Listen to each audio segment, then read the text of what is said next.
जयराम दोस्तों, एक बार सोच कर देखिए कि एक छोटी सी सेल जिसे आप आंख से भी नहीं देख सकते उससे आप बने हुए हो और वो इतने सारे आपके शरीर के अंदर काम करती है जिसे आप सोच भी नहीं सकते। उसी की वजह से आप जिंदा हो, लेकिन इसी सेल से इतने कठिन कठिन सवाल पूछे जाते हैं जहां पर सबसे ज्यादा स्टूडेंट फंसते हैं। ये देखा गया है कि सेल में ही सबसे ज्यादा लोग गलती करके आते हैं, इसीलिए इतनी इजी लैंग्वेज से आपको बताने वाला हूं कि चाह कर भी नहीं भूल पाओगे। यानी कि ऐसे आप पढ़ लोगे कि आपको लगे खत्म हो गया। देखो, ये जो सेल है इसे हम हिंदी में कहते हैं कोशिका। इसको सबसे पहले खोज करने वाला व्यक्ति था रॉबर्ट हुक। अब ये नाम नहीं याद होता लोगों को रॉबर्ट हुक, तो आप एक गाना सुने होगे, लगा लियो चोलिया में हुक राजा जी, तो वहां पर हुक आ जाता है। तो आप मान लीजिए यहाँ पर हुक आप कवर कर लिए, अब वो जो हुक लगा रहा है उसका नाम मान लीजिए रॉबर्ट हो, तो रॉबर्ट हुक हो गया। ये जो रॉबर्ट हुक था इसने खोज किया था 1665 में, और इसने कॉर की यानी कि पेड़ की छाल में सेल को देखा था। यानी कि पेड़ की छाल को लाकर माइक्रोस्कोप के नीचे रखा। उसके बाद इसने देखा कि भाई जो पेड़ है वो छोटे छोटे कोशिका यानी सेल से बने हुए हैं, और वो जो सेल वो देखा था ना वो थोड़ा मधुमक्खी की छत्ते की तरह था, ऐसे खूब गुच्छे में दिख रहा था। ये जो सेल की खोज किया था वो मरी हुई सेल थी। उसके बाद 9 से 10 साल बाद एक और लवंडा आता है जिसका नाम रहता है एंटनी वॉन लीवेनहुक। अब ये जो रहता है ये भैया 1674 में जीवित सेल की खोज करता है, यानी कि जो सेल जी रही थी उसको ये देखता है। और ये कहाँ देखता है? जैसे पॉन्ड का यानी कि जो तालाब का पानी उसमें देखता है ये। अब ये जो सेल होता है ये सेल हमारे शरीर की सबसे छोटी इकाई मानी जाती है। यानी कि हमारे शरीर का जो सबसे छोटा भाग है वो सेल होता है। ये हमारी बेसिक यूनिट होती है हमारे जीवन की। यानी कि अगर आप इससे छोटा अपने शरीर में खोजोगे तो कुछ मिलेगा नहीं। यही सेल ही सबसे छोटा है हमारे भी अंदर, और कुकुर बिलार छछूंदर के भी अंदर, और प्लांट के भी अंदर। अब ये जो सेल होता है जब खूब ढेर कुल्ले सेल को लेकर इकट्ठा कर दोगे तो भगवती धारा बन जाता है टिश्यू। अब जब टिश्यू को इकट्ठा कर लोगे तो भगवती धारा क्या बन जाता है? ऑर्गन। अब ये जो ऑर्गन है जैसे हमारा दिल हो गया, किडनी हो गया, फेफड़ा हो गया, लीवर हो गया, आंत हो गया, जब यही सारा आप मिला लोगे तो एक आदमी एक ठुमनई बन जाता है जिसे हम बॉडी कहते हैं। अब देखो ये जो सेल होती है ये भी 2 प्रकार का होता है। अब ये सेल 2 प्रकार की कौन कौन सी? एक तो है यूकैरियोटिक सेल, दूसरा है प्रोकैरियोटिक सेल। अब ये यूकैरियोटिक और प्रोकैरियोटिक में लोग सबसे ज्यादा कंफ्यूज होते हैं। देखो, यूकैरियोटिक हमारे अंदर पाई जाती है। यूकैरियोटिक ऐसी सेल्स होती हैं जिसमें न्यूक्लियस प्रेजेंट होता है, यानी कि ऐसी सेल जिसके अंदर न्यूक्लियस प्रेजेंट हो, जिसे हम हिंदी में नाभिका भी कहते हैं, अगर वो है तो वो यूकैरियोटिक कहलाएगा। अब ये जो यूकैरियोटिक होता है ये हमारे अंदर पाया जाता है क्योंकि हमारे शरीर का जो सेल है उसके अंदर न्यूक्लियस पाया जाता है, तो हमारी जो सेल होंगी वो यूकैरियोटिक कहलाएंगी। अब ये जो यूकैरियोटिक सेल है ये एनिमल और प्लांट यानी कि हमारे अंदर कुकुर बिलार छछूंदर के अंदर और तो और प्लांट के भी अंदर ये पाया जाता है। और जो प्रोकैरियोटिक होता है, देखो प्रो मतलब होता है पुराना, ठीक है, तो ऐसे जीव जो कि बहुत पुराने हो चुके हैं जैसे बैक्टीरिया हो गया, माइकोप्लाज्मा हो गया, और यूनिसेलुलर जो भी एक कोशिकी वाले जीव होते हैं ये सब बहुत पुराने हैं, डायनासोर के भी पुराने हैं। तो वो जो होते हैं उनके अंदर जो न्यूक्लियस होता है ना वो वेल डिफाइंड नहीं होता है, मतलब एक जगह इकट्ठा होकर नहीं होता, उनका जो न्यूक्लियस होता है पूरा फैला होता है। तो ऐसा कहा जाता है कि इनके अंदर न्यूक्लियस पाया ही नहीं जाता, यानी कि इनके अंदर न्यूक्लियस एब्सेंट होता है, यानी कि एक जगह इकट्ठा होकर नहीं होता है, पूरा फैला होता है। तो वो प्रोकैरियोटिक कहलाते हैं। तो जिसके अंदर न्यूक्लियस प्रेजेंट नहीं होता वो प्रोकैरियोटिक, जिसके अंदर प्रेजेंट होता वो यूकैरियोटिक, हम लोग यूकैरियोटिक में आते हैं। अब देखो ये जो हमारा सेल होता है ये सेल के कई सारे पार्ट होते हैं। अब ऐसा मत सोचो कि भाई ये जो हमारा हाथ होत बना है ये सब मुंह जो फेफड़ा वफड़ा है कुल, मतलब जो सारा चीजें बनी हुई हैं वो सब सेल से बनी हुई हैं। ये जो सेल होता है बहुत छोटा होता है, इसे आप आंख से नहीं देख सकते, इसे आपको माइक्रोस्कोप से देखना पड़ेगा। जब आप माइक्रोस्कोप से देखोगे तो ये कुछ इस तरीके से दिखाई देगा। अब इसके भी अंदर सोचो भगवान ने क्या क्या चीजें ठूस के भर दी हैं। अब ये जो जितने भी चीजें ठूस कर भरी हैं उसको आपको पढ़ना पड़ेगा क्योंकि भगवती धरन सारा क्वेश्चन पूछ लेते हैं यहीं से। अब कैसे घुमाकर क्वेश्चन पूछेंगे वो आप आगे जानोगे, लेकिन क्या क्या पाया जाता है सबसे पहले ये जानो। देखो ये जो सेल है जो इसके सबसे बाहरी लेयर है ना, जो झिल्ली टाइप की जो कवर की हुई है उसे हम सेल मेम्ब्रेन कहते हैं, यानी कि कोशिका भित्ति कहते हैं, यानी कि भीत की तरह, इसलिए कोशिका भित्ति। ये जो सेल मेम्ब्रेन है ये कोनो चीज ऐसे बाहर नहीं जाने देगा फालतू, ना तो कोनो चीज बाहर से अंदर आने देगा फालतू, ठीक है, काम की चीज भले आने देगा, फालतू नहीं आने देगा। उसके बाद आप इसमें जो देख रहे होगे, जब इसके अंदर जाओगे थोड़ा पानी पानी टाइप का है, उसे हम कहते हैं साइटोप्लाज्मा, ठीक है। और इसके भी अंदर देखोगे बहुत सारी चीजें से तैर रही हैं, उनका भी अलग अलग नाम होता है। जैसे ये छोटा छोटा बिंदु देखोगे, इसे हम कहते हैं राइबोसोम। आप ये देखोगे जो थोड़ा चप्पल की तरह ही भगवती धरा माइटोकॉन्ड्रिया कहलाता है। ऐसे देखोगे नेटवर्क तरह ही फैला हुआ है, इसे हम इंडोप्लाज्मिक रेटिकुलम कहते हैं। वैसे इसे हम गोल्गी बॉडी कहते हैं, इसे हम न्यूक्लियस कहते हैं, और बहुत सारी चीजें इसमें पाई जाती हैं। तो शुरुआत करते हैं हम सबसे बाहरी लेयर की, जिसे हम कहते हैं सेल मेम्ब्रेन। अब ये जो सेल मेम्ब्रेन होता है, ये सेल मेम्ब्रेन को हम एक और नाम से जानते हैं, semi permeable membrane. Semi permeable membrane का मतलब ये होता है कि ये ऐसी ही चीजें अंदर आने देगा जो कि काम लायक हैं, और ऐसी ही चीजें सेल के अंदर से बाहर जाने देगा जो कि फालतू हैं। अब अगर फालतू चीज सेल के अंदर पड़ी रहेगी तो भाई दिक्कत ही करेगा, इसलिए क्या करता है, धकिया कर बाहर निकाल देता है, इसको बाहर जाने देता है सेल के अंदर जो फालतू चीजें रहती हैं। अब जैसे ऑक्सीजन को जरूरत है तो बाहर से अंदर आने देगा सेल के, कौन, सेल मेम्ब्रेन। और CO2 मान लो सेल के अंदर है तो वो फालतू चीज है तो उसे सेल से बाहर जाने देगा। तो इसे हम कहते हैं सेमी परमिएबल मेम्ब्रेन। अच्छी चीजों को अंदर जाने देगा, गंदी चीजों को बाहर जाने देगा। तो ये सेल मेम्ब्रेन का यही सिंपल से एक काम होता है। ये जो सेल मेम्ब्रेन होता है ये आउटर मोस्ट लेयर होता है सेल का। ये जो सेल मेम्ब्रेन होता है ये ज्यादातर प्रोटीन से बना होता है, 20 से 80% ये प्रोटीन से बना रहेगा, और 20 से 40% लगभग ये लिपिड से बना होता है, और 2 से 10% ही केवल ये कार्बोहाइड्रेट से बना होता है। अब देखो, मुझे पता है कि आप सोचते हो कि भैया स्क्रीनशॉट लेने दो, तो ले लो आप एक बार। अब जैसे हर घर में एक मालिक होता है जो कि पूरे घर को कंट्रोल करता है, वैसे सेल के भी अंदर एक मालिक होता है जो कि पूरे सेल को कंट्रोल करता है। उसे हम कहते हैं न्यूक्लियस, हिंदी में यानी नाभिका। ये जो रहता है पूरे सेल की एक्टिविटी को कंट्रोल करके रख के रहता है, यानी कि सेल के अंदर जो भी काम हो रहा है इसके बिना परमिशन के नहीं होगा। जैसे आप अपने पापा के बिना परमिशन के कुछ नहीं करते होगे, अगर करते भी होगे तो मार के उलार दिए जाते होगे, सेम वही कंडीशन सेल के अंदर रहती है। जैसे मान लो अगर माइटोकॉन्ड्रिया को, गोल्गी बॉडीज को, साइटोप्लाज्म को, इंडोप्लाज्मिक रेटिकुलम को कुछ भी करना है, सबसे पहले इससे परमिशन लेगा, और अगर परमिशन के बिना कर दिए तो मारेगा, उलर जाएंगे वो लोग। तो ये न्यूक्लियस पूरे सेल की एक्टिविटी को कंट्रोल करने का काम करता है। लेकिन ये जो सेल के अंदर न्यूक्लियस है, इसकी खोज किए थे अब की बार रॉबर्ट ब्राउन। रॉबर्ट हुक नहीं किए थे, रॉबर्ट ब्राउन किए थे। यानी कि अब की हुक लगाने का काम कौन, दूसरा आदमी कर दिया है, जिसका नाम है रॉबर्ट ब्राउन। अब ये जो न्यूक्लियस है, ये न्यूक्लियस भैया इसके किनारे किनारे कोटिंग एक ठो लेयर होती है, उससे हम कहते हैं न्यूक्लियर मेम्ब्रेन। ये जो न्यूक्लियर मेम्ब्रेन होती है ये प्रोटीन और लिपिड से बनी होती है। और ये जो न्यूक्लियर मेम्ब्रेन होती है, ये जो किनारे किनारे न्यूक्लियस की झिल्ली टाइप का लगा रहता है, वो डबल लेयर होती है, यानी कि 2 लेयर होती है, 2 बार ऐसे कोटिंग हुई रहती है। अब आपके दिमाग में सवाल एक ठो गूंज रहा होगा, और अगर नहीं गूंज रहा होगा तो जूता भिगा कर पहले अपने सर पे मारो ताकि गूंजे।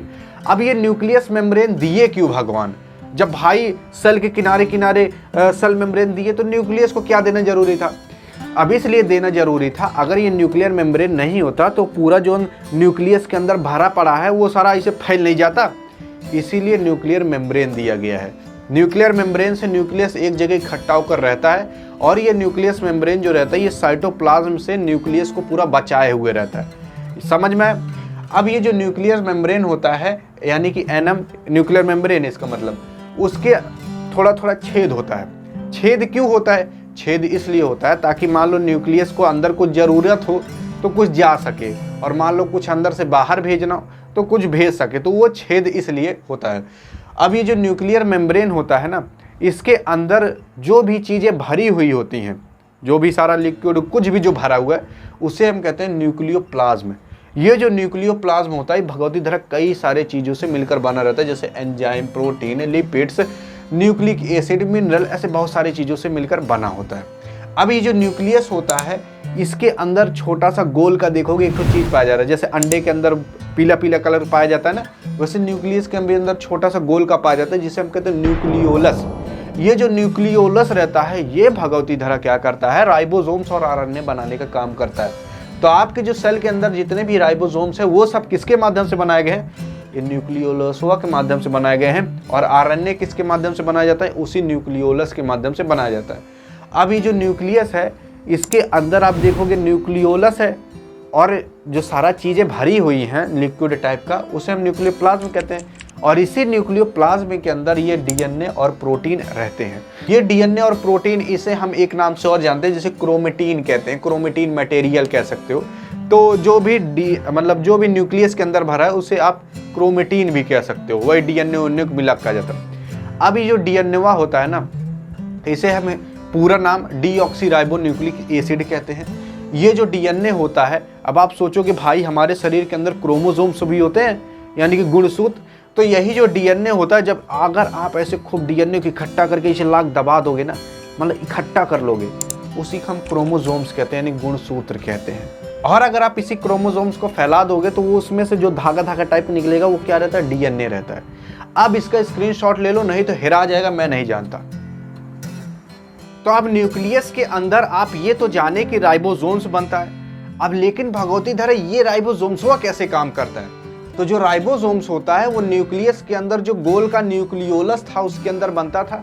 अब ये जो राइबोसोम्स होता है ये बना होता है आरएनए और प्रोटीन से, यानी कि अगर आप इसका स्ट्रक्चर देखोगे राइबोसोम्स का, तो वो आरएनए और प्रोटीन मिला दोगे तो राइबोसोम्स बन जाएगा। ये प्रोटीन से ही बनकर प्रोटीन बनाने का काम करता है, यानी कि जो राइबोसोम्स होता है वो प्रोटीन बनाने का काम करता है। तो आपके शरीर में जो प्रोटीन बनता है वो राइबोसोम्स की मदद से बनता है। और भी कई लोग हैं जो कि प्रोटीन बनाने का काम करते हैं, उसको आगे भी चर्चा करते हैं। लेकिन ये राइबोसोम्स के ऊपर मेम्ब्रेन नहीं होता, यानी कि इसलिए मेम्ब्रेन लेस कहलाता है। जैसे कि आप देखोगे न्यूक्लियस के ऊपर एक मेम्ब्रेन था, कोटिंग था, सेल मेम्ब्रेन था, सेल के ऊपर एक कोटिंग था, झिल्ली टाइप का था। लेकिन राइबोसोम्स के ऊपर कोई मेम्ब्रेन नहीं होता, बेचारा मेम्ब्रेन लेस होता है, इसका कोई साथ ही नहीं देने आया। ये जो राइबोसोम्स होता है ये दो प्रकार का होता है, एक होता है 70S का और दूसरा होता है 80S का। ये जो 70S होता है ये प्रोकैरियोटिक, यानी कि जैसे बैक्टीरिया में पाया जाता है, और जो 80S होता है वो यूकैरियोटिक, यानी कि हम लोग में जैसे कुकुर, बिलार, छछून्नर और छुन्नर, पेड़ ओड़ हो गए, इन सब के अंदर 80S पाया जाता है। लेकिन अगर अब हमें किसके बारे में पढ़ना है, हमें तो पढ़ना भैया अपने बारे में। हम बैक्टीरिया के बारे में क्या जान करेंगे, अपने बारे में पहले जान लें। तो जो 80S यानी कि जो हम लोग वाला होता है, अगर उसको आप ऐसे अखिया फाड़ के खूब देखोगे ना, तो उसमें भैया आपको दो ठो सब यूनिट दिखाई देंगे। सब यूनिट का मतलब क्या है, उसके दो ठो भाग दिखाई देंगे, यानी कि दो भाग से मिलकर बना होता है राइबोसोम्स। अब कौन से दो भाग होते हैं, तो एक ठो भैया बड़क के भाग होता है जिसको हम लार्ज सब यूनिट कहते हैं, और एक ठो छोटक के भाग होता है जिसे हम स्मॉल सब यूनिट कहते हैं। जो लार्ज सब यूनिट होता है वो 60S का होता है, जो स्मॉल सब यूनिट होता है वो 40S का होता है। अगर आप इसको यहाँ डायग्राम में देखोगे कुछ इस तरीके से दिखाई देता है। इसको मैं लिख के बताता हूँ, मार्कर का है, अरे हाँ देखो, ये है भैया लार्ज सब यूनिट यानी कि बड़क का, और ये है स्मॉल सब यूनिट। जो लार्ज वाला होता है वो 60S का होता है और जो स्मॉल वाला होता है वो 40S का होता है। लेकिन अभी आप सोचोगे और मूड़ी खजुआओगे, कहोगे यार आप तो बताए 80S का होता है यूकैरियोटिक में, अगर इन दोनों को हम मिला दें तो ये 100S का हो जाएगा, 100S का हो जाएगा। तो आप सही सोच रहे हो, जब इन दोनों को मिलाया जाता है ना तो ये इन्हें थोड़ा छोटे हो जाते हैं। छोटे होने की वजह से ये जो है ऑल टोटल मिलाकर 80S का बचा रहता है। तो जो यूकैरियोटिक में बचा हुआ रहता है वो 80S का होता है, ना कि 100S का होता है। ऐसे देखोगे 60 और 40 तो ये 100S होंगे, लेकिन जब दोनों जुड़ जाते हैं आपस में तो केवल 80S बचा होता है। तो जब ये दोनों जुड़ जाएंगे, लार्ज सब यूनिट और स्मॉल सब यूनिट, ये तो पूरा राइबोसोम्स कहलाएगा। यहाँ तक समझ में आया? अब देखो, ये जो राइबोसोम्स होता है ये प्रोकैरियोटिक में 1000 की तादाद में होते हैं, यानी कि अगर आप बैक्टीरियम देख लोगे ना तो ये 1000 की तादाद में आपको मिलेंगे एक सेल के अंदर। और अगर वहीं यूकैरियोटिक हम लोग में देख लोगे, कुकुर, बिलार, छछून्नर में देख लोगे, तो एक ही सेल के अंदर आपको मिलियंस में मिल जाएंगे राइबोसोम्स। और अगर इनकी साइज की बात कर लें तो ये लगभग 25 नैनोमीटर के होते हैं। लेकिन ये जो राइबोसोम्स होता है जब ये बन के आता है न्यूक्लियस से, तब ये जाता है इंडोप्लाज्मिक रेटिकुलम में जुड़ जाता है। लेकिन अब आप मूड़ी खजुआओगे और सोचोगे यार इंडोप्लाज्मिक रेटिकुलम क्या है, उसको अब आगे चर्चा करते हैं, लेकिन इससे पहले इसका स्क्रीनशॉट ले लो। तो अब ये इंडोप्लाज्मिक रेटिकुलम जो होता है ये होता क्या है पहले ये जानो। देखो, ये हमारे सेल के ही अंदर ट्यूब लाइक स्ट्रक्चर में ऐसे नेटवर्क की तरह पूरा फैला होता है। इसके कई काम होते हैं, जैसे ये सेल को आकार देने का भी काम करता है। अब जैसे फैला है तो पूरा ये सेल को थोड़ा फुलाए भी रखता है, नहीं तो ऐसा सेल पिचक नहीं जाएगा। जैसे आप मान लो आपके अंदर हड्डी निकाल ली जाए तो पूरा पिचक जाओगे, वैसे ये क्या करता है, थोड़ा हड्डी टाइप का भी काम करता है, सेल के अंदर थोड़ा फूला फाला रहे। ये जो इंडोप्लाज्मिक रेटिकुलम रहता है ये हमारे न्यूक्लियस से ही निकला रहता है, मतलब सेल के अंदर जो न्यूक्लियस रहता है उसके अंदर से ये निकला रहता है, जो न्यूक्लियस की आउटर मेम्ब्रेन रहती है उसी से ये जुड़ा रहता है। और ये जो एंडोप्लाज्मिक रेटिकुलम रहता है ये दो प्रकार का होता है, एक होता है RER यानी कि रफ एंडोप्लाज्मिक रेटिकुलम, दूसरा होता है SER यानी कि स्मूथ एंडोप्लाज्मिक रेटिकुलम। अब इन दोनों में डिफरेंस क्या होता है? तो देखो, जो रफ एंडोप्लाज्मिक रेटिकुलम रहता है ये आपको सुनने में नहीं लग रहा कि ये थोड़ा रफ टाइप का होगा, थोड़ा खुरदुरा टाइप का होगा। तो ये जो रफ एंडोप्लाज्मिक रेटिकुलम रहता है, अगर इस पे आप चलोगे ना थोड़ा हचका टाइप का लगेगा। जो स्मूथ एंडोप्लाज्मिक रहता है वो स्मूथ चिकना चिकना रहता है एकदम, समझ रहे हो? तो ये रफ एंडोप्लाज्मिक रेटिकुलम क्यों खुरदुरा रहता है? क्योंकि इसके ऊपर छोटे छोटे से ना राइबोसोम्स आकर लगे रहते हैं। राइबोसोम्स कौन से? 60S वाले राइबोसोम्स आकर लगे रहते हैं। ये जो राइबोसोम्स रहते हैं, अब उसी स्मूथ एंडोप्लाज्मिक रेटिकुलम पे ऐसे दाना दाना टाइप का लगा रहेगा तो वो खुरदुरा नहीं हो जाएगा। अरे जैसे मान लो अगर सड़क के फोड़ा हो जाए ऐसे हर जगह तो वो खुरदुरा हो जाएगा। वैसे ही जो रफ एंडोप्लाज्मिक रेटिकुलम है उसके ऊपर ये राइबोसोम्स लगे रहते हैं जिसकी वजह से ये हचका हुआ हो जाता है, यानी कि थोड़ा खुरदुरा टाइप का हो जाता है। ये जो रफ एंडोप्लाज्मिक रेटिकुलम रहता है इसका काम होता है प्रोटीन बनाना। लेकिन अगर आप ध्यान से देखोगे मुड़ी खजुआ कर, तो ये जो रफ एंडोप्लाज्मिक रेटिकुलम रहता है ये प्रोटीन नहीं बनाता है। इसके ऊपर जो ये राइबोसोम्स लगे हैं ये प्रोटीन बनाने का काम करते हैं। ये प्रोटीन बनाते हैं, नाम होता है इसका रफ एंडोप्लाज्मिक रेटिकुलम का। तो राइबोसोम्स जब प्रोटीन बनाता है तो उसके बाद उस प्रोटीन को ये राइबोसोम्स क्या करता है, रफ एंडोप्लाज्मिक रेटिकुलम के बाद वापस भेज देता है। यानी कि राइबोसोम्स प्रोटीन बनाए और एंडोप्लाज्मिक रेटिकुलम को दे दिया, रफ एंडोप्लाज्मिक रेटिकुलम को। अब ये रफ एंडोप्लाज्मिक रेटिकुलम अपना नाम लगाने के लिए उसी प्रोटीन को हल्का सा मॉडिफाई कर देता है, थोड़ा पैकेजिंग कर देता होगा, थोड़ा बहुत काम कर देता होगा। उसके बाद ये भेज देता है गोल्गी बॉडीज को। अब गोल्गी बॉडीज कैसे काम करती है अभी आगे जानेंगे। अब ये गोल्गी बॉडीज प्रोटीन के साथ कुछ ना कुछ करेगी आगे चल के, उसको आगे जानेंगे। लेकिन अभी तक क्या हुआ कि जो रफ एंडोप्लाज्मिक रेटिकुलम था उसके ऊपर राइबोसोम्स लगा था जो कि प्रोटीन बनाता था, और उस प्रोटीन को ये रफ एंडोप्लाज्मिक रेटिकुलम को वापस दे देता था। और ये रफ एंडोप्लाज्मिक रेटिकुलम उस प्रोटीन को थोड़ा सा मॉडिफाई करके आगे गोल्गी बॉडीज को दे देगा। इतना इसका काम होता है। अब बात करते हैं स्मूथ एंडोप्लाज्मिक रेटिकुलम, इसका क्या काम होता है? तो ये भाई ये थोड़ा चिकनाहट टाइप का होता है। क्यों होता है? क्योंकि ये लिपिड यानी कि वसा यानी कि थोड़ा फैट वाली चीज बनाने का काम करता है। जैसे आप मक्खन वक्खन देखोगे उसमें फैट बहुत ज्यादा होता है तो वो देखोगे थोड़ा फिसलता उछलता है। मलाई उलाई देखोगे थोड़ा फिसलाहन टाइप का होता है क्योंकि इसमें फैट ज़्यादा पाया जाता है, वसा ज़्यादा पाया जाता है। वैसे ये वसा बनाने का काम करता है तो ये भी थोड़ा चिकनाहट टाइप का होता है। और ये इसका बहुत सारा काम होता है, जैसे ये कैल्शियम को स्टोर करके रखे रहता है। अगर एक सेल से दूसरे सेल में कोई चीज़ ट्रांसपोर्ट करनी है तो उसमें भी ये मदद करता है, यानी ट्रांसपोर्टेशन में। और ये सबसे खतरनाक एक काम करता है जिसकी वजह से हमारी ज़िंदगी बची रहती है। वो कौन सा काम है ये जानो। देखो, जो स्मूथ एंडोप्लाज्मिक रेटिकुलम रहता है ये करता क्या है कि जो हमारे अंदर हार्मफुल ड्रग्स चले गए या फिर पॉइजन जहर वहर चला गया उसको ये डिटॉक्सिफाई करने का भी काम करता है। मूड़ी खजुआ कब अपने आंत से सोच रहे होगे कि यार ये डिटॉक्सिफाई क्या होता है। जैसे अगर आप जहर खा लिए हो तो उस जहर को मतलब न्यूट्रल करने का काम करता है, जहर आपके अंदर कोई असर ना करे। अब कैसे काम करता है इसको सोचो। तो जो हमारा स्मूथ एंडोप्लाज्मिक रेटिकुलम रहता है ये लीवर में ज़्यादा रहता है, हाई रहता है। क्यों?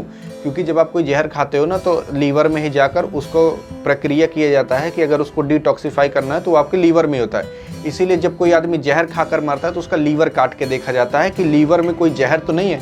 जो जहर रहेगा वो पता चल जाएगा। अगर बहुत ज़्यादा तगड़ा जहर है तब भैया ये कुछ नहीं कर पाएगा, तो आप जाना ही है।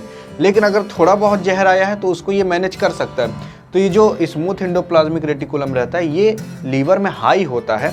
अब जैसे ही लीवर के अंदर आता है पॉइजन तो वो क्या करता है, उस पॉइजन के मॉलिक्यूल को, जो स्मूथ एंडोप्लाज्मिक रेटिकुलम रहता है पॉइजन के मॉलिक्यूल को वाटर सॉल्युबल बना देता है। अब जैसे वाटर सॉल्युबल बना दिया तो जैसे आप मुत्ती शुत्ती करोगे वो तो भैया पानी के माध्यम से पॉइजनों निकाल दिए तो कोनो फर्क ही नहीं पड़ेगा।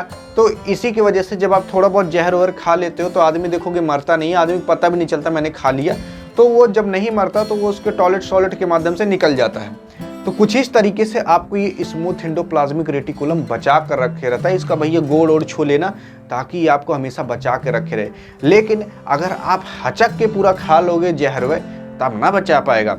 जैसे लोग दारू शारू पी लेते हैं तो तब भी बचा कर रखे रहता है। तो यही सब कारण होता है। आगे चल के देखोगे उनका पहले लीवर ही खराब होता है, क्यों? क्योंकि स्मूथ एंडोप्लाज्मिक रेटिकुलम कितना ही बचाएगा बेचारा आपको। देखो इसका स्क्रीनशॉट ले लो, नहीं तो हेरा जाएगा, मुझे मत कहना। अब ये जो गोल्गी बॉडी है इसकी खोज किए थे कैमिलो गोल्गी। अब इनके नाम में गोल्गी आता था तो उसी नाम पे रख दिए गोल्गी बॉडी। आप भी किसी चीज की खोज करना, रख देना गजोदर बॉडी, या तो अपनी वाली के नाम रख देना, जो भी मन करे। तो ये गोल्गी बॉडी जो होता है ये एंडोप्लाज्मिक रेटिकुलम से कनेक्ट होता है। और पिछले जन्म में मैंने आपको बताया ही था कि जो एंडोप्लाज्मिक रेटिकुलम होता है, जैसे उसमें प्रोटीन बनता है वो भेज देता है किसमें? गोल्गी बॉडी में। तो जो गोल्गी बॉडी होता है वो प्रोटीन के साथ अब करता क्या उसको जानो।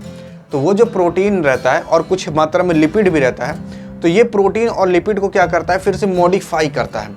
मॉडिफाई करता है यानी कि उसको और बेहतर बनाता है, उस प्रोटीन को और बेहतर बनाता है ताकि वो हमारे शरीर में वो प्रोटीन अच्छे से वर्क कर पाए। उसमें जो कमियां रहती हैं, जो खामियां रहती हैं, उसको ये दूर करता है। जैसे गाड़ी की सर्विसिंग होती है ना, वैसे यहाँ पर इस प्रोटीन की सर्विसिंग हो जाती है गोल्गी बॉडी में। उसके बाद उसको वो पैक कर देता है, पैक करने के बाद उसको ट्रांसपोर्ट कर देता है प्रोटीन को। तो कुछ इस तरीके से ये गोल्गी बॉडी हमारे शरीर के अंदर काम करता है। ये गोल्गी बॉडी भगवती धारा प्लांट के भी अंदर काम करता है। ये गोल्गी बॉडी प्लांट के अंदर जो सेल वॉल रहता है उसको भी ये बनवाने में मदद करता है। ये जो गोल्गी बॉडी होता है इसके दो फेस होते हैं, यानी कि इसके दो तरफ मुंह होते हैं। एक जो मुंह होता है उसको हम कहते हैं सिस एंड, और दूसरा जो मुंह होता है उसको हम कहते हैं ट्रांस एंड। अब ये दोनों कौन से एंड हैं उसको जानो। देखो जो सिस एंड होता है ये एंडोप्लाज्मिक रेटिकुलम की तरफ जो इसका मुंह है गोल्गी बॉडी का, वो वाला मुंह होता है, उसी सिस एंड कहते हैं।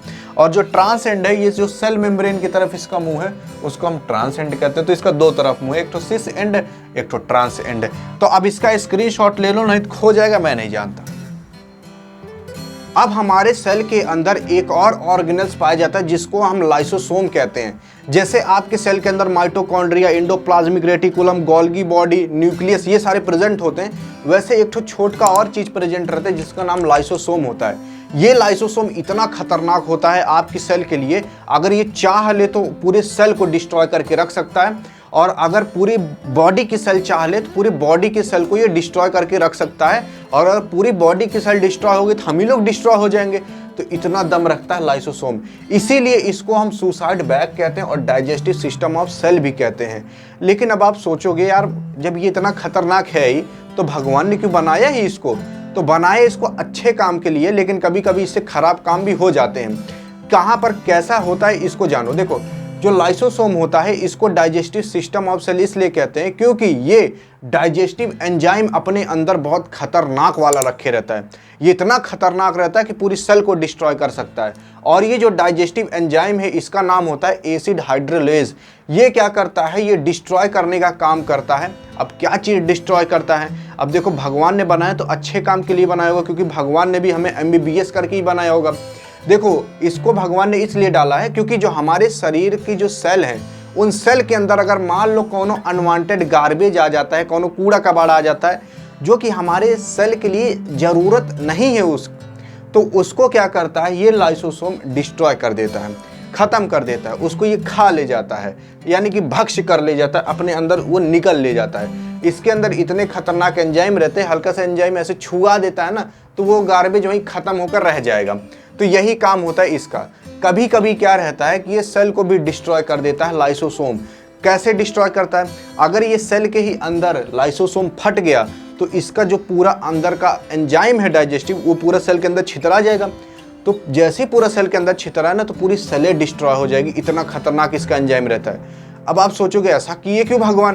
तो ऐसा इसलिए किए कि मान लो अगर आप कभी अपनी वाली के साथ पकड़ लिए गए और आपकी वाली का भाई देख लिया आपको, तो जवान जवान लाठी आपको मारेगा ना, आप पता भी नहीं पा पाओगे। यहाँ पर काला हो जाएगा, यहाँ पर काला हो जाएगा, यहाँ पर काला हो जाएगा, बहुत से जगह आपके काले हो जाएंगे। जहाँ पर काला होगा वहाँ पर भी मतलब हम मजे की जगह काला हो जाएगा। अब मान लो यहाँ पर आपके काला हो गया, ठीक है। अब वो काला क्यों हुआ इसका समझो रीजन। वो काला हुआ लाइसोसोम की वजह से, क्योंकि जब यहाँ पे लाठी ऐसे खूब तेजी से पड़ेगी ना तो यहाँ के जो सेल रहेंगे वो फूट जाएंगे, वहाँ की जो सेल रहेगी वो डिस्ट्रॉय हो जाएगी। और अगर डिस्ट्रॉय हो गई ना तो ये जो लाइसोसोम है, और अगर गलती से ये डिस्ट्रॉय हो गया, ये फट गया, तो इसके अंदर से जितना भी डाइजेस्टिव एंजाइम पूरे सेल के अंदर छितरा जाएगा और पूरा जो सेल है वो ख़त्म हो जाएगा।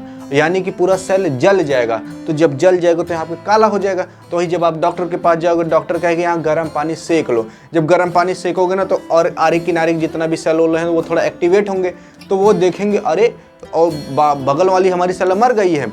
तो जो वो जीने वाली सेल है वो अपने लाइसोसोम्स कहेगी हल्का सा डाइजेस्टिव एंजाइम छिड़क दो। तो जैसे ही डाइजेस्टिव एंजाइम हल्का छिड़क उठेगा ना तो यहाँ का जो इतना भी काला हुआ है, जो भी सेल मर चुकी हैं, वो सब मतलब गल जाएंगी, खत्म हो जाएंगी। तो धीरे धीरे आपका यहाँ पर कालापन खत्म हो जाएगा। तो इसीलिए कहते हैं भैया लड़की और बस के पीछे नहीं भागना चाहिए, नहीं तो काला ही होगा, मतलब मार खा के काला होगा। तो क्यों काला होगा? वो लाइसोसोम की वजह से होगा। यहाँ तक जाने। अब देखो ये जो लाइसोसोम होता है, आप एक बार अपने दिमाग से सोचो, अगर नहीं सोच पा रहे हो तो जूता भिगा के मारो, फिर सोचो। क्या सोचना है कि ये देखो जो लाइसोसोम है, अब लाइसोसोम कुछ इस तरीके से होता है, मान लो ऐसा गोल का है, ठीक है। लाइसोसोम के ऊपर एक ठो परत ऐसे होती है। अब इसी के अंदर क्या रहता है, डाइजेस्टिव एंजाइम खूब खतरनाक वाला भरा रहता है। अब एक बार सोचो अपने पेट से कि ये जो परत है, ये डाइजेस्टिव एंजाइम इस परत को ही क्यों ना खत्म कर दे। तो ये भगवान के सामने ये एक दिक्कत आई थी, तो भगवान उसके बाद MBBS किया और इसका जुगाड़ लगाकर हमें बनाए। क्या जुगाड़ लगाए उन्होंने? क्या किया कि जो लाइसोसोम की मेम्ब्रेन होती है उसका नाम रखा लाइसोसोमल मेम्ब्रेन, और लाइसोसोमल मेम्ब्रेन जो होती है उस पर क्या भगवान ने चिपका दिया, प्रोटीन। यहाँ पर ऐसे लाइसोसोम के मेम्ब्रेन के ऊपर ऐसे छोट छोट करना क्या किया, प्रोटीन चिपका दिया, और इसका नाम हम लोग क्या रख दिए, लैम्फ और लिम्फ। ये जो लैम्फ और लिम्फ प्रोटीन है वो लाइसोसोम की मेम्ब्रेन पर ऐसे लगी रहती हैं, और ये जगह ही नहीं देती कि ये जो डाइजेस्टिव एंजाइम है आकर इससे रिएक्ट कर दे। जब रिएक्ट नहीं कर पाएगा तो भैया ये क्या करेगा, जला ही नहीं पाएगा लाइसोसोम के मेम्ब्रेन को, जो अंदर डाइजेस्टिव एंजाइम है। तो इसी की वजह से जो भी अंदर इसके डाइजेस्टिव एंजाइम रहता है वो अंदर ही रहता है, रिएक्ट नहीं कर पाता। लेकिन जैसे कि मान लो यहाँ से फट गया ये लाइसोसोम, तो ये क्या करेगा, पूरा भरभराक बाहर निकल जाएगा, सेल के अंदर चला जाएगा, तो सेल पूरी डिस्ट्रॉय हो जाएगी। तो इस कंडीशन में होता है।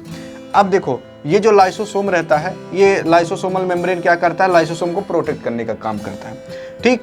अब आप कभी आप बचपन में देखे होंगे कि छोटा छोटा मेंढक होते थे। मेंढक की जो टेल होती है, जैसे जैसे वो धीरे धीरे बड़ा होता है तो उसकी देखोगे पूंछ धीरे धीरे खत्म होती है। जब आप मेंढक देखोगे छोटा वाला ना, तो उसके थोड़ा सा पूंछ निकला रहता है, थोड़ा मछली की तरह लगता है। तो उसकी पूंछ ना धीरे धीरे जैसे जैसे वो बड़ा होता है खत्म होते जाती है, वो लाइसोसोम की वजह से खत्म होते जाती है। और जो लाइसोसोम होता है, अगर आप उसका साइज देखोगे ना तो 0.1 से 0.5 माइक्रोमीटर के बीच में रहता है। तो ये लाइसोसोम के बारे में था। देखो ये आपसे ना खो जाएगा और ऐसा कहीं मिलेगा नहीं आपको, तो इसका स्क्रीनशॉट ले लो। देखिए अब आपका सबसे फेवरेट और इंपॉर्टेंट टॉपिक आता है माइटोकॉन्ड्रिया। क्या कभी आपने सोचा है कि जब आप जिम करते हो, एक्सरसाइज करते हो, तो आपके सारे पार्ट इतने बड़े क्यों हो जाते, आपकी ये सारे पार्ट इतने बड़े क्यों हो जाते, सिक्स पैक कहाँ से आ जाता है, ये सारा कैसे बड़ा हो जाता है, एकदम मतलब मस्त लगता है, ये सारी चीजें होती कहाँ से, आपके शरीर में पावर कहाँ से आ जाती है? तो उन सबका रीजन है माइटोकॉन्ड्रिया। ये माइटोकॉन्ड्रिया ऐसा करता क्या है जिसकी वजह से आपके शरीर में इतनी पावर आ जाती है? असल में जो हमारी सेल होती हैं उसमें पावर देने का काम ये माइटोकॉन्ड्रिया करता है। अब जितनी ज़्यादा पावर आपके सेल में होगी उतनी ज़्यादा पावर आपके शरीर में होगी, क्योंकि एट द एंड आप बने हो सेल से ही। जितनी ज़्यादा पावर सेल में उतनी ज़्यादा पावर आपके अंदर। इसीलिए इसको हम कहते हैं पावर हाउस ऑफ सेल। अब ये पावर देता कहाँ से है? तो ये देता है भैया सेलुलर रिस्पायरेशन से। तो जब आपके शरीर के अंदर सेलुलर रिस्पायरेशन हो रहा होता है आपके सेल के अंदर, तो उस दौरान एनर्जी रिलीज होती है और वो एनर्जी रहती है in the form of ATP.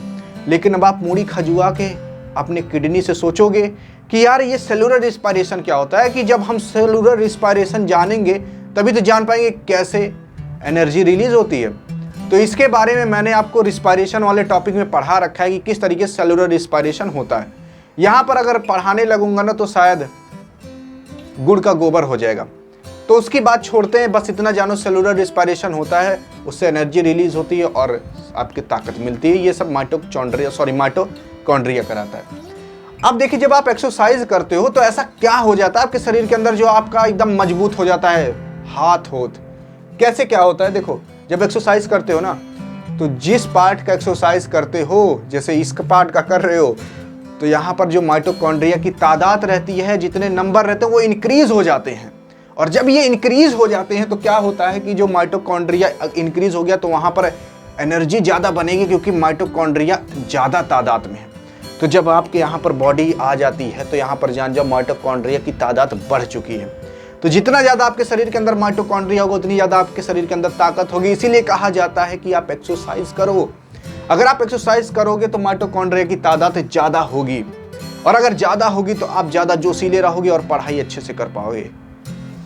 समझ रहे हो? देखो, जो माइटोकॉन्ड्रिया रहता है वो बना होता है प्रोटीन, लिपिड और आरएनए डीएनए से।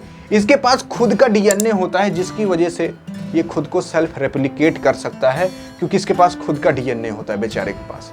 सेल्फ रेप्लिकेट का मतलब अगर आप नहीं जान रहे हो तो आपके ऊपर लालत है, लेकिन मैं आपको बता देता हूं। सेल्फ रेप्लिकेट का मतलब ये होता है कि वो खुद को अपने आप से विभाजित कर सकता है, यानी कि एक मतलब डिवाइड कर सकता है ही, सिंपल से मतलब ये समझो। यानी कि एक क्या कहते हैं, एक माइटोकॉन्ड्रिया से 2 माइटोकॉन्ड्रिया ये खुद से बना सकता है। क्यों? क्योंकि इसके अंदर खुद का डीएनए होता है। इसको न्यूक्लियस से किसी काम के लिए न्यूक्लियस से परमिशन नहीं लेनी पड़ती, क्योंकि इसके पास खुद का डीएनए होता है बेचारे के पास। देखो, जो माइटोकॉन्ड्रिया होता है उसके ऊपर डबल मेम्ब्रेन होती है, यानी कि 2 लेयर होती है, 2 परत होती है। जिस तरीके से आपके सेल के ऊपर सेल मेम्ब्रेन होती है, वैसे इसके ऊपर माइटोकॉन्ड्रिया के ऊपर भी मेम्ब्रेन होती है, लेकिन 2 लेयर होती है बेचारे के पास।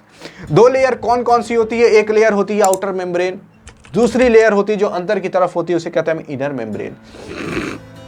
जो आउटर मेम्ब्रेन होती है वो ज़्यादा परमिएबल होती है। परमिएबल का मतलब ये जान जाओ कि ये ज़्यादा चीज़ों को अंदर बाहर आने जाने देती है, यानी कि जो ज़रूरत चीज़ें हैं, जो ना ज़रूरत चीज़ें, कभी कभी ये सब मतलब अगर आप जान जाओ, अगर आप कोनो चुन्नी लिए उसके ऊपर पानी डाल दोगे तो पूरा पानी नीचे गिर जाएगा, लेकिन अगर आप वहीं पन्नी लिए हो तो पानी डालोगे तो नीचे नहीं गिरेगा। तो ये ज़्यादा परमिएबल है, यानी कि ये ज़्यादा चीज़ों को अंदर बाहर आने जाने देता, जान जो ये चुन्नी है। और वहीं ये जो इनर मेम्ब्रेन है ये कम परमिएबल रहता है, यानी कि केवल कुछ सेलेक्टिव चीज़ों को ही अंदर बाहर आने जाने देता है। सभी चीज़ों को अंदर बाहर आने जाने नहीं देता, कुछ ही चीज़ों को अंदर बाहर आने जाने देता है। ये इसलिए लेस परमिएबल रहता है। तो ये आउटर मेम्ब्रेन होगी, ये इनर मेम्ब्रेन होगी। इनका काम क्या होता है ये तो आप जान गए होंगे, लेकिन जो माइटोकॉन्ड्रिया जो आप देख रहे हो बगल में ना, इसके बीच में आप जो देखोगे जो फ्लूइड टाइप का भरा है, इसको हम मैट्रिक्स कहते हैं। ये मैट्रिक्स भी आप जान गए, और ये कैसे बॉडी बनती है ये सब जान गए। ये देखो आपसे खो जाएगा, मुझे पता है। अगर आपसे ये खो जाएगा तो इससे पहले इसका स्क्रीनशॉट ले लो। रुक जाओ। अब आप सभी सेल ऑर्गेनल्स के बारे में जान गए कि माइटोकॉन्ड्रिया कैसे काम करता है, Golgi bodies, endoplasmic reticulum, nucleus. लेकिन एक बार अपने फेफड़े सोच कर देखो किरण, कि ये जो जगह अभी बाकी है सेल के अंदर, वो जगह का क्या होगा।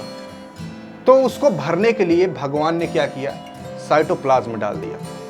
ये साइटोप्लाज्म थोड़ा जेली लाइक होता है, ये इसको हम कोशिका द्रव भी कहते हैं। ये पूरा भरा पड़ा रहता है सेल के अंदर। अगर इसको भगवान ना भरते ना किरण, तो क्या होता कि जितने भी सेल ऑर्गेनल्स हैं आपस में वो सारे टकरा जाते हैं। पता लगा आप चल रहे हो, जैसे बर्तन टकरा रहे हैं वैसे आपके सारे सेल ऑर्गेनल्स टकरा खत्म हो जा रहे हैं। लाइसोसोम से कौन टकरा गया तो मारेगा, सारे वहीं उलझ जाएंगे। तो ये मेन काम करता है साइटोप्लाज्म की, आपस में किसी को टकराने नहीं देता, उस जगह को ये भर के रखे रहता है। अब ये जो साइटोप्लाज्म रहता है इसमें लगभग लिक्विड ही होता है, और उस लिक्विड को हम कहते हैं साइटोसोल। ये जो लिक्विड होता है ना, ये लिक्विड 70% होता है, लगभग ये वाटर होता है 70% इसमें। साइटोसोल लगभग 70% वाटर का होता है, और बाकी के जो 30% है ना, वो 30% अदर होते हैं। वो 30% कौन से होते हैं उसको जान जाओ। वो 30% होते हैं सोडियम, पोटेशियम, ऑक्सीजन, CO2 यानी carbon dioxide, protein, carbohydrate, melanin, और बहुत सारे चीज़ें होती हैं जो तुम समझ सकते हो और क्या क्या चीज़ें होती है इसके अंदर। अब देखो, ये जो प्रोटीन होता है, ये प्रोटीन ये किसकी वजह से मौजूद होता है, ये होता है राइबोसोम्स की वजह से, क्योंकि राइबोसोम्स जो होता है ये साइटोप्लाज्म में मौजूद होता है, और ये उसी में ही बनाकर प्रोटीन छोड़ देता है साइटोप्लाज्म के अंदर। तो साइटोप्लाज्म के अंदर प्रोटीन मौजूद होता है। और मेलानिन, आप सोच रहे होगे किरण की तुम्हारा स्किन का जो कलर है वो डार्क क्यों है, क्यों तुम इतनी काली हो। तो काली हो तुम मेलानिन की वजह से, क्योंकि जब तुम्हारे ऊपर अल्ट्रावायलेट रेज गिरती है ना, तो क्या होता है कि ये जो मेलानिन होता है ये ज़्यादा बन जाता है तुम्हारे साइटोप्लाज्म के अंदर, जिसकी वजह से तुम्हारा स्किन का कलर डार्क हो जाता है। जब तुम धूप में नहीं निकलोगी ना, तो अल्ट्रावायलेट रेस तुम्हारे ऊपर नहीं गिरेंगे, तो मेलानिन कम बनेगा तुम्हारे साइटोप्लाज्म के अंदर, तो तुम्हारा स्किन का कलर गोरा हो जाएगा। इसलिए मैं तुम्हें मना करता हूँ किरण कि तुम ज़्यादा मत निकला करो धूप में। देखो, ये जो साइटोप्लाज्म रहता है ये एक काम और करता है, सिग्नल पहुंचाता है। जैसे कि मान लो अगर सेल के अंदर कोई चीज़ एंटर कर रही है तो सेल तो पूरा वैसे ही भरा पड़ा है हर चीज़ों से, लेकिन सेल के अंदर मान लो कोई चीज़ एंटर कर रही है तो ये जो साइटोप्लाज्म रहता है इसके अंदर थोड़ी बहुत तो डिस्टर्बेंस आएगी ना। पानी के अंदर कुछ डालोगे तो पानी तो हिलेगा ही, जिसकी वजह से जो ये साइटोप्लाज्म रहता है ये मैसेज भी पहुंचाने का काम करता है और मैसेज पहुंचा देता है ये न्यूक्लियस के पास, और न्यूक्लियस बाकी सभी ऑर्गेनल्स के पास पहुंचा देता है जहां पर ज़रूरत रहती है। जहां पर ज़रूरत रहती है वहां पर ये सिग्नल भी पहुंचाने का काम करता है साइटोप्लाज्म। तो साइटोप्लाज्म बेचारा इतना सारा काम करता है, इसके लिए एक लाइक तो दबा देना किरण। समझ रही हो? ये देखो तुमसे खो जाएगा, मैं बता रहा हूँ तुम्हें। तुम ये पहले स्क्रीनशॉट लो इसका। देखो यहाँ पर मैंने आपको पूरा सेल के बारे में पढ़ा दिया है, सेल कैसे काम करता है, क्या चीज़ें होती है। तो अगर आपको हल्का सा भी मेरे ऊपर सील आ रही हो तो सब्सक्राइब कर देना, और अगर दया आ रही हो तो लाइक कर देना। कुछ बच गया हो ना किरण तो कमेंट में बता देना। मिलेंगे नेक्स्ट वीडियो में। जय हिंद, जय भारत।